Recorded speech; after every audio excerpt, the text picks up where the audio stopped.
ప్రియ సోదరీ సోదరులారా, మీ బైబిళ్ళు తెరవండి. మన పాఠం మత్తయి శుభవార్త 13వ అధ్యాయం. సావధానంగా వినండి. మత్తయి శుభవార్త 13వ అధ్యాయం 1, 2 వచనాలు. ఆ దినమందు యేసు ఇంటి నుండి వెళ్లి సముద్ర తీరాన కూర్చున్నాడు. బహుజన సమూహములు తన వద్దకు కూడి వచ్చినందున ఆయన దోణి ఎక్కి కూర్చున్నాడు. జనులందరూ దరిని నిలిచి ఉండగా ఆయన వారిని చూచి చాలా సంగతులను ఉపమాన రీతిగా చెప్పాడు. శ్రోతలు గమనించండి. ఇశ్రాయేలు మెస్సియాను రాజుగా తిరస్కరించారు. అయితే ఆయన మరోసారి వచ్చి పరలోక రాజ్యాన్ని ఈ భూమి మీద స్థాపించనై ఉన్నాడు. అంతవరకు పరలోక రాజ్యం సంగతేమిటి? అందలి వివరాలేమిటి?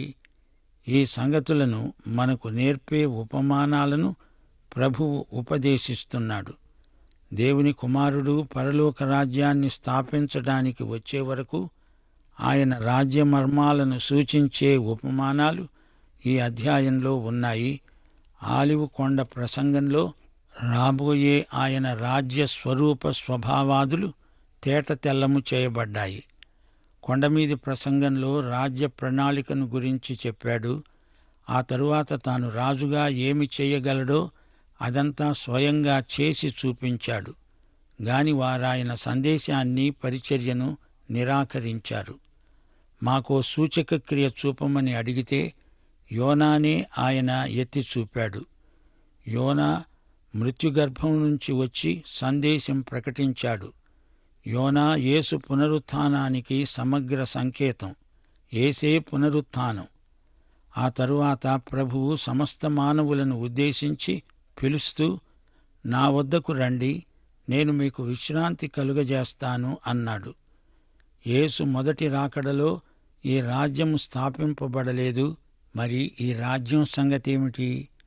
యేసు శ్రమలకు మహిమ ప్రవేశానికి మధ్యకాలం రాజ్యవార్తలేవి? 7-8 ఉపమానాలలో ప్రభు ఈ మధ్యకాలంలోని దేవుని రాజ్యము ఎలా మార్మికమై ఉన్నదో తెలపటానికి ఈ ఉపమానాలను ప్రకటించాడు, ఉపదేశించాడు. దేవుని సంఘమే ఒక మర్మం. క్రీస్తు చనిపోయి తిరిగి లేచే వరకు సంఘం మర్మంగానే ఉండిపోయింది.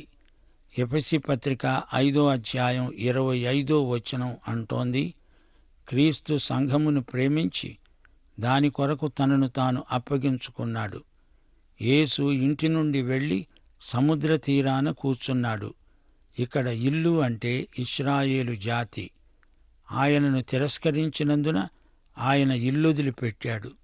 సముద్రమనే అన్యజాతుల వద్దకు వెళ్ళిపోయాడని అర్థం. ఆయన రాజుగా రాబోయే వరకు ఇక్కడ ఏమేమి జరుగుతుందో ఆయన ఉపమాన రీతిగా ప్రబోధించాడు. ఆయన ఒక దోణిలో ప్రవేశించి దానినే తన ప్రసంగ వేదికగా చేసుకొని మహాప్రబోధం చేశాడు. మొదట విత్తనాలు చల్లేవాని ఉపమానం, గోధుమలు గురుగుల ఉపమానం. విత్తేవాని ఉపమానంలో పక్షులు అంటే సైతాను, గురుగులు విత్తేవాడు సైతాను. మత్తయి సువార్త 13వ అధ్యాయం 3-8 వచనం వరకు. ఇడుగో, విత్తేవాడు విత్తటానికి బయలువెళ్ళాడు. వాడు విత్తుతూ ఉండగా కొన్ని విత్తనాలు త్రోవ పక్కన పడ్డాయి. పక్షులు వచ్చి వాటిని మింగివేశాయి. కొన్ని చాలా మన్ను లేని రాతినేలలో పడ్డాయి. అక్కడ మన్ను లోతుగా ఉండనందున అవి వెంటనే మొలిచాయి గాని సూర్యుడు ఉదయించినప్పుడు అవి మాడి వేరు లేనందున ఎండిపోయాయి. కొన్ని ముండ్ల పొదలలో పడ్డాయి. ముండ్ల పొదలు ఎదిగి వాటిని అణిచివేశాయి.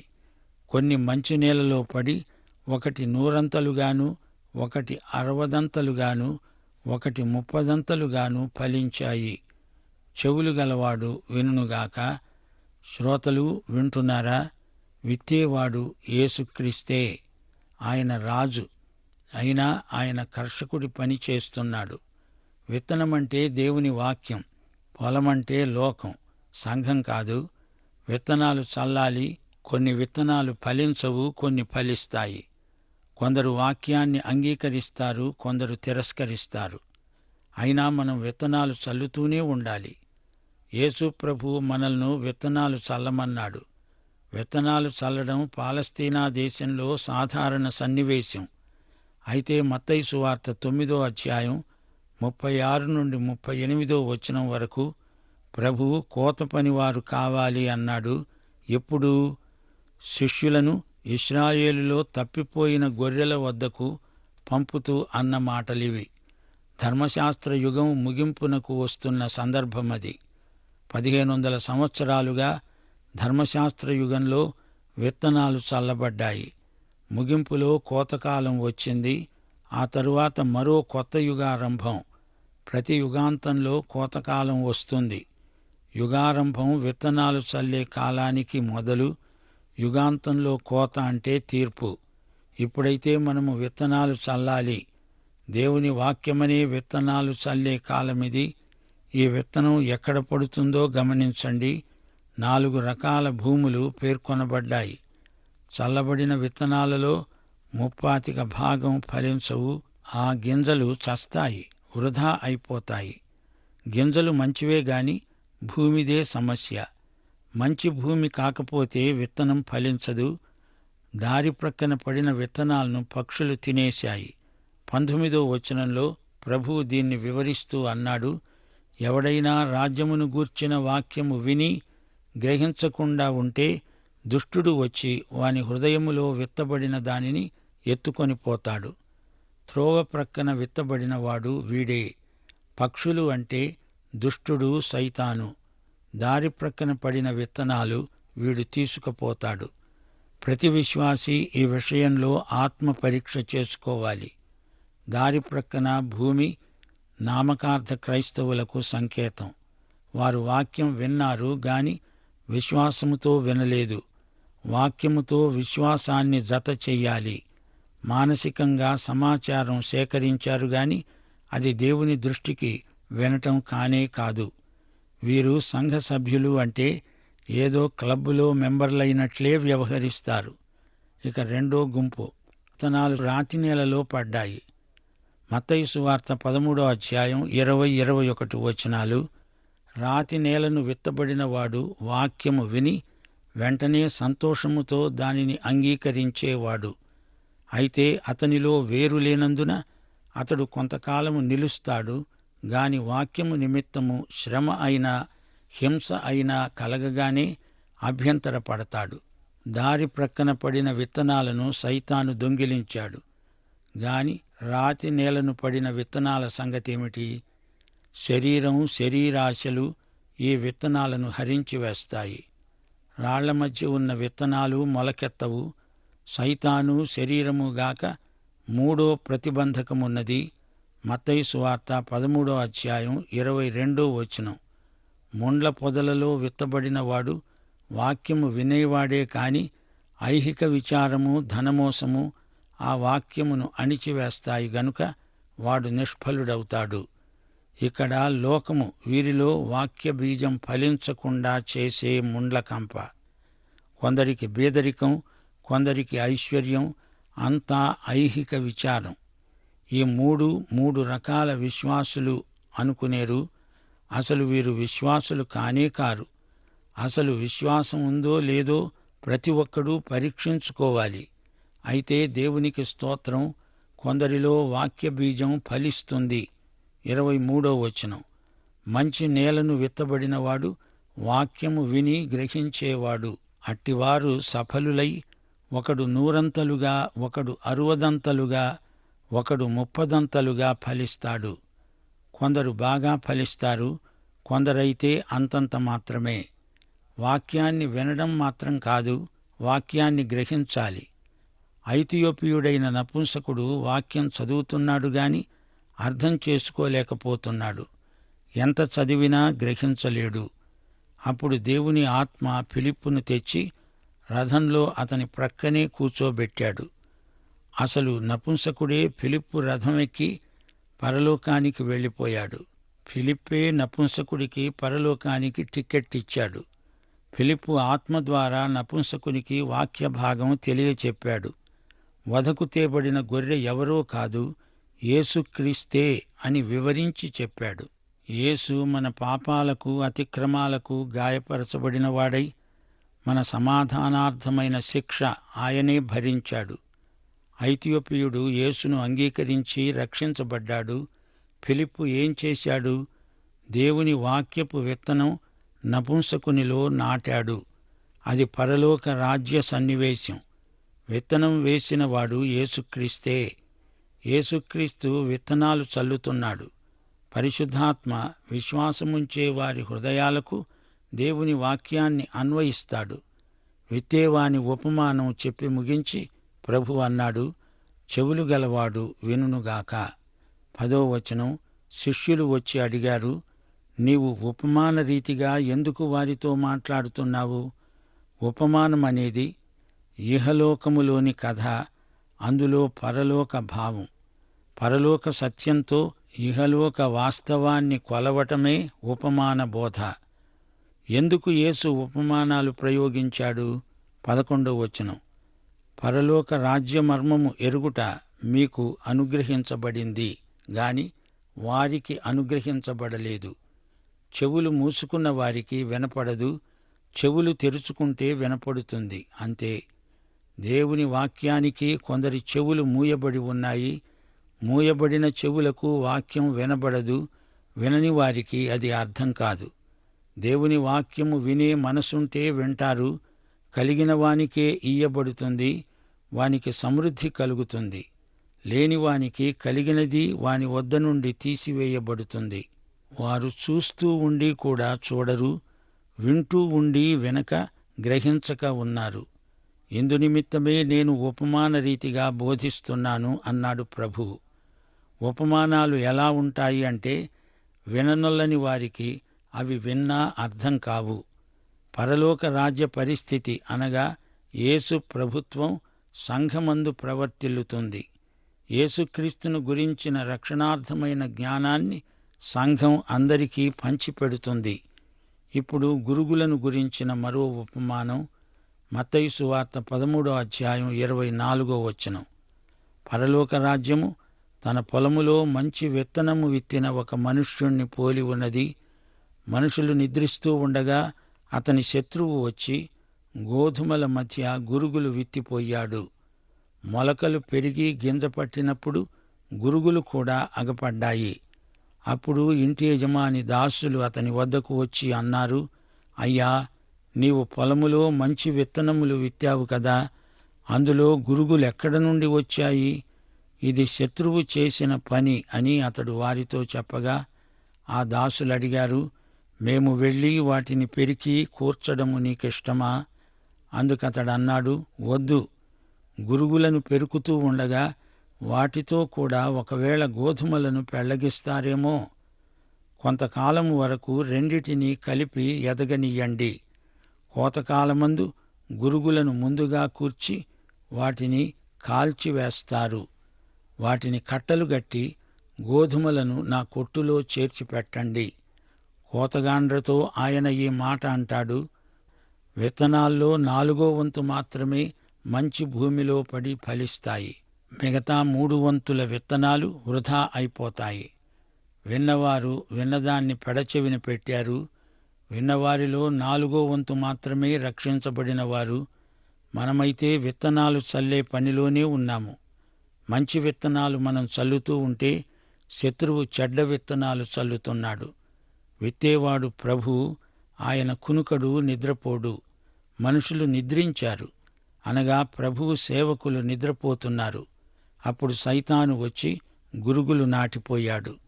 గురుగులు అంటే తప్పుడు సిద్ధాంతాలు. ఈ రోజుల్లో వీరి జోరు మరీ ఎక్కువైంది. గోధుమలు, గురుగులు రెండూ కలిసి పెరుగుతాయి. ఈ రెండిటి ఆకారంలో తేడా కనిపెట్టడం చాలా కష్టం. తప్పుడు సిద్ధాంతాలు పైకి చూడటానికి బాగానే ఉంటాయి. అమాయకులైన శ్రోతలు మోసపోతారు. 12 పాఠాలు చక్కని సువార్తగానే ధ్వనిస్తాయి. ఆ తరువాత తన గురుగు సిద్ధాంత విత్తనాలు నాటడం మొదలెడతాడు సైతాను. గనుక జాగ్రత్తగా ఉండండి. ప్రభు అంటున్నాడు, గురుగులను పీకి పారేసే ప్రయత్నం చేయకండి. గురుగులతో పాటు గోధుమలను కూడా పెరికేసే ప్రమాదముంది. ఈ రోజున పరిస్థితులు చూస్తే మనకిది అర్థమవుతుంది. బైబిలు అధ్యయనాసక్తి ఎక్కువవుతోంది. మరో చెంప తప్పుడు బోధల ప్రచారం కూడా ఉధృతమవుతోంది. గురుగులను పెరికివేయటం మన పని కాదు, గోధుమలను నాటటం మన ధ్యేయం. అదే మన గురుతర బాధ్యత. లోకములో విశ్వాసులందరూ కలిసి అదృశ్య సార్వత్రిక సంఘమవుతున్నారు. చిట్టచివరికి గురుగులు లేకుండా పోతాయి, గోధుమలు మాత్రమే కొట్టుకు తేబడతాయి. దేవునికి స్తోత్రం. ఆ తరువాత ఆవగింజ ఉపమానాన్ని ప్రభువు బోధించాడు. 31వ వచనం, పరలోక రాజ్యము ఒకడు తీసుకొని తన పొలములో విత్తిన ఆవగింజను పోలి ఉన్నది. అది విత్తనములన్నిటిలో చిన్నదే కాని పెరిగినప్పుడు కూర మొక్కలన్నిటిలో పెద్దదై ఆకాశ పక్షులు వచ్చి దాని కొమ్మల యందు నివసించేటంత చెట్టవుతుంది. ఆవగింజ ఆహార ధాన్యం కాదు, ఇందులో పోషక విలువ లేదు. ఘాటైన రుచి దినుసు అంతే. ఎడారుల్లో పెరుగుతుంది. ఇదేమీ మహావృక్షం కాదు, ఇది చిన్న పొద సైజుకు మాత్రం ఎదుగుతుంది. ఆవగింజ గింజలన్నిటిలోకి అతి చిన్నది. ఆవగింజను నాటినప్పుడు అది కూర మొక్కలన్నిటిలోకి పెద్దదవుతుంది. పక్షులు వచ్చి అందులో నివసిస్తాయి. ఇది బయటి ఎదుగుదల, పులిసిన పిండి లోపలి ఎదుగుదల. సంఘము లోకం మీద ఎంతో ప్రభావం చూపెట్టగలదు గాని మార్చలేదు, మార్చలేకపోయింది. సంఘ వ్యవస్థ యొక్క ఎదుగుదలను ఇది చూపుతోంది. లోకము సంఘము కలిసిపోయాయి. సంఘస్థులు లోకంతో చెలిమి చేస్తున్నారు. సంఘం లోకానికి ఉప్పులాగా ఉండాలి గాని ఆవగింజగా ఉండకూడదు. పక్షులు అంటే సైతానీయ శక్తులు. ఆవ పొద నిండా ఆకాశ పక్షులా? శోచనీయం. ఇప్పుడు ప్రభువు పులిసిన పిండి ఉపమానం చెబుతున్నాడు. మత్తయి సువార్త 13వ అధ్యాయం 33వ వచనం. ఈ ఉపమానం మిగతా వాటన్నిటికీ కీలకం లాంటిది. పరలోక రాజ్యము ఒక స్త్రీ తీసుకొని పిండి అంతా పులిసి పొంగే వరకు 3 కుంచముల పిండిలో దాచిపెట్టిన పుల్లని పిండిని పోలి ఉన్నది. పులిపిండి చెడుగును సూచిస్తుంది. 75 సార్లు పులిపిండి పాత నిబంధనలో పేర్కొనబడింది. 23 సార్లు కొత్త నిబంధనలో పులిపిండి వస్తుంది. పులిపిండి అనేది ఎక్కడ కనబడినా అది మంచిది కాదు, చెడుగునే అది సూచిస్తుంది. దేవునికి అర్పించే బలిలో పులిసిన పిండి చేర్చకూడదు, అది నిషిద్ధం. పరిసయ్య సద్దూకయ్య తత్వం పులిపిండి అన్నాడు ప్రభువు. మత్తయి సువార్త 16వ అధ్యాయం 6వ వచనం.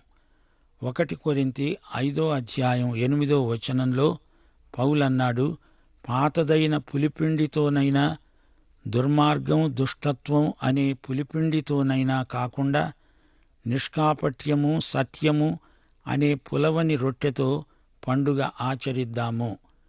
స్త్రీ 3 కుంచముల పిండి తెచ్చింది. ఇది సువార్త, గోధుమ పిండి, ఆహారం. ఈ స్త్రీ పులిసిన పిండిని ముద్దలో దాచిపెట్టింది, మాటు పెట్టింది. తప్పుడు సిద్ధాంతాలను రహస్యంగా తెచ్చి దేవుని వాక్యంలో మాటు పెడతారు. పులిపిండి పొంగుతుంది. కొంచెం పులిపిండి సిద్ధాంతం దేవుని వాక్యం అంతటినీ దుర్వినియోగం చేస్తుంది. బైబిలుకు వక్రభాష్యాలు చెబుతుంది. లూకాసు వార్త 18వ అధ్యాయం 8వ వచనం, మనుష్య కుమారుడు వచ్చినప్పుడు ఆయన భూమి మీద విశ్వాసము ఉండ కనుగొంటాడా? అందుకే ఈ మాట ప్రభువు అన్నాడు. 2 తిమోతి 4వ అధ్యాయం 3వ వచనంలో పౌలన్నాడు, జనులు హితబోధను సహించక దురద చెవులు గలవారై తమ స్వకీయ దురాశలకు అనుకూలమైన బోధకులను తమ కొరకు పోగు చేసుకుంటున్నారు. తప్పుడు బోధలతో వాక్యాన్ని కలగాపులగం చేసి ఈ స్త్రీ చిట్టచివరికి లవొదికయ్యగా రూపొందింది. మత్తయి సువార్త 13వ అధ్యాయం 35వ వచనం, ఉపమానము లేకుండా యేసు వారికేమీ బోధించలేదు.